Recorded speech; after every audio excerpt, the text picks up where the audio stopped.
Hello, my dear co-creators. As you've seen, there's been many like little snippet videos lately because there has been so much going on, but I have a few minutes to connect, and this concept has been like coming back to me through different um, channels lately, and I want to talk about it. So this idea of desire, okay, like wanting something, has been by many of the aesthetic traditions seen as negative, like a way to that hold you back from spiritual development, like true happiness and fulfillment, right? So I spent a lot of time in sort of the like grew up in the Christian aesthetic tradition and then like gravitated towards Buddhism and a lot of like I don't need anything nice and I'm gonna like do a lot of self-sacrificing and like live bare bones and like point to greed and wealth as negative and try to eliminate desires and all of this, okay? And the lately sort of I've been exposed to a different perspective on that really feels resonant. Okay. So this idea of desiring, like what's embedded in that is I want something and I can't have it. Okay. So there's built into desire like a dissatisfaction. Okay. Like I desire someone to make me a beautiful like breakfast on the beach in Hawaii, but that's never going to happen. So I'm kind of upset about it, right? I'm like, ugh, I want that, but I can't have it. And that creates desire, and desire creates like it's a lack. It's something that I can't have, and I'm mad about it, and I'm sad about it, and I feel like it's not fair. And I spend a lot of time thinking about how it's a bummer that I can't have the thing that I want to have. Okay, so that's desire. And then there's this other thing, which is I haven't found a word for it. So tell me in the comments if you can think of a word for this. But it's like a thing that I expect, like that I plan, that matches what I think is just totally possible. So like the example that I heard Quasi Joe here use is I go down to my car in the morning and I don't want my car to work. I don't desire for my car to turn on. I'm like, not that's not even a part of what's factoring into my day. I'm like, oh, I'm going to the library. Like, I will use my car. I'll get in my car and I'll turn it on and it'll drive me there. Like, I guess it's an expectation, but it's not an expectation like I hope it'll work. It's like an assumed, like an assumption, maybe, which has, I feel like expectations and assumptions have like negative connotations too in the way that we use them a lot. So, again, like if you find a word that matches this, I'd really appreciate it. So, it's like, okay, I am a person who has always lived in a place with a toilet. Okay. So it's just like a base level. Like, yeah, of course, if someone was like, do you think you'll be able to live in a place with a toilet? Like, do you want to live in a place with a toilet? I'd be like, yeah, of course I'm going to live in a place with a toilet. So for some people, like maybe for Oprah or something, she'd be like, if someone was like, do you think that you're going to be able to like afford a nice vacation somewhere? And she'd be like, yeah, of course. Like, why wouldn't I? Kind of a thing. So again, like the word deserving just came up in my mind, but that's not it either. I've also heard Jessa Reed talk about like when she was deep into meth and like surrounded by other people who were using drugs and like didn't have traditional jobs. Like the people who were raised super rich, they like always had a nice place to live. Like it wasn't because they were earning money and making responsible choices. They just always ended up having like a running car and a place to live. And I think she talks about that she always had a car and that she just like that just made sense to her worldview that she would always have a car. So she always did. I'm trying to think of other things like I like I just assume that I'll live in a place with running water. I assume that I'll always have enough to eat. Like it might not be my first choice thing to eat, but like I have no worldview and like I can't imagine a possibility where I like don't have food, right?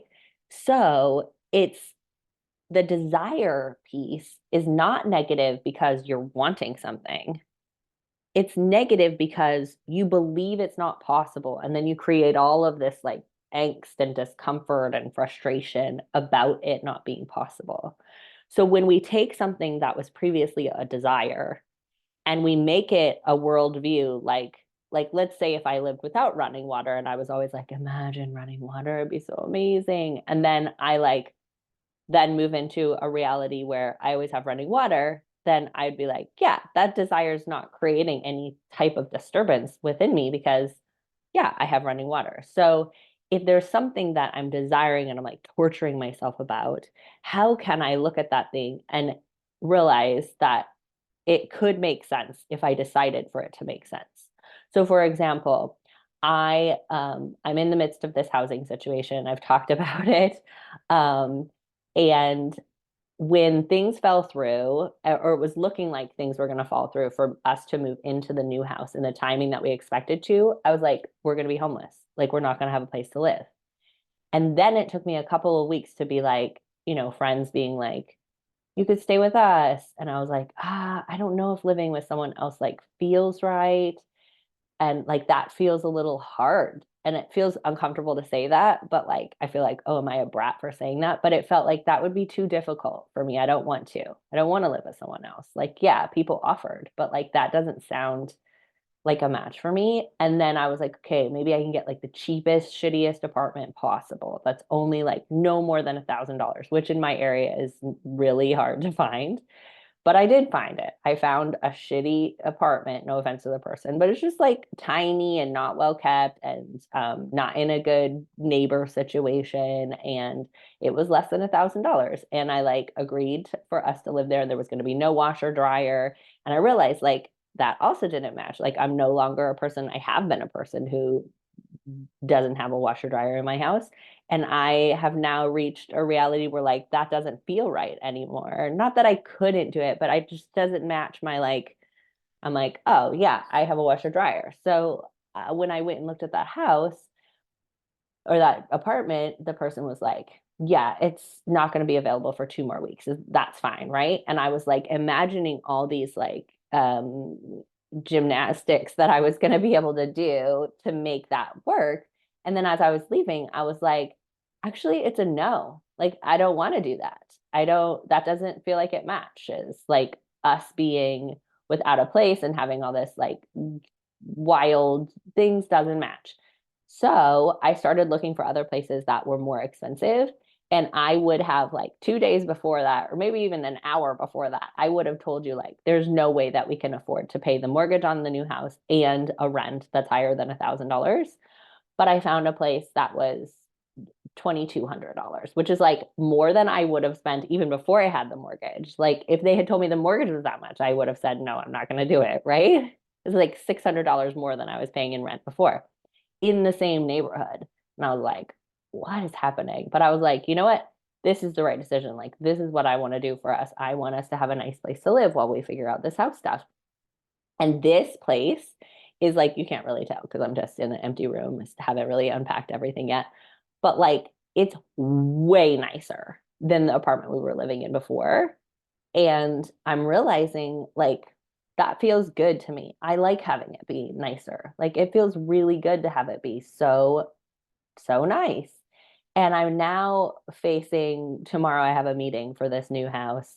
And like it's quite possible that, so basically what happened is I had a contractor who had a really low estimate, and then it came to be that the work that needs to be done is like $100,000 more than the previous what we had planned on. And that sounds like such a big number. But again, like running water to someone that lives in a desert with no running water sounds like ridiculous dream, right? So like $100,000 sounds on one hand ridiculous to me. But again, if I was a person who like that seemed like not a lot of money to, then it wouldn't be, right? Like big is always just subjective. And if I look at my current reality, where like I'm paying a lot more per month right now, and somehow I'm making it work. And like I'm even scared to say this because I want to like I still am holding on to and attached to this identity of like I only make a little bit of money and I can't afford anything and I can't da da da. Um, but that's the desire piece, like, oh, I can't, I'm gonna have to lose the house and I'm gonna like how dare they, and it's unfair and blah blah blah blah blah. But maybe, like, you know how they say that the universe always finds the path of least resistance for you, and could the universe have offered me a house that was worth $100,000 more, or a mortgage that was worth $100,000 more back when I was first starting this process? Like, no, I would have absolutely been like, nope, not interested, not possible. Like, even if the bank had been like, you're approved for that much, I would have been like, nope, I'm not a person that can have that. And so maybe everything going haywire with the construction was the path of least resistance for the universe to show me like actually, and let's see what happens with the bank tomorrow, right? But I can see a world where the bank's like, yeah, looks like things like are going to be more expensive for you to have this house, and we're going to increase your loan for $100,000, and you can proceed with this like excellent top-notch contractor who's going to make this like gorgeous house for you, and you're going to be able to live in this beautiful house. Like, that sounds possible. And I can also see a reality in which I'm like, okay, and I will increase my income and I will be able to feel comfortable financially taking on the responsibility of this extra $100,000. Because that's like a, yeah, I can go downstairs and turn on the car and go to the library. Like, why wouldn't I be able to? And if I am able to see all of the things that I don't have now, but that I'd like to have, as like, yeah, I could have a successful YouTube channel that serves a lot of people and that creates a lot of energy and fulfillment and joy for me. Yeah, of course I could. Why couldn't I? Like a lot of people are doing that. A lot of people have a mortgage that's over $100,000, right?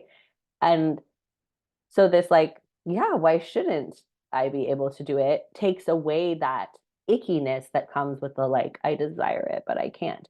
So maybe it's not that these traditions were actually talking about like, don't don't don't go after things that you'd like that you don't have right now. I don't have a good word for it again. Don't go like, don't try for things that you don't have right now that feel like they would feel good to you. Maybe more what it's saying is don't get into this loop of like, I want it, but I can't have it. And it's so unfair. And that'll make you feel sick and stuck and like unfair and victimy, right? So maybe it's a flip. Like maybe it's totally okay that it sounds really nice to live in a nice house. And like some of the things that sound really nice are like having a fridge with an ice machine and like being able to buy kombucha and being able to like have people over in a backyard that's not like a shared condo situation. And to be able to um, be investing in my future so that I have some resources for when I'm older. Like maybe all of that is great and totally fine. And the like, I need that, but I don't have it and it's not fair. Maybe that's the thing that makes desire funky. And so maybe there's a version of like, there's something that I um would like to have and I don't have it yet, but I'm excited to have it. That can make that not have that weird energy. So how do we capture that? What would you call that? Anyways, I'm excited about this, and I will update you with how things go with the house after tomorrow. Okay, I love you, love you, love you. Bye.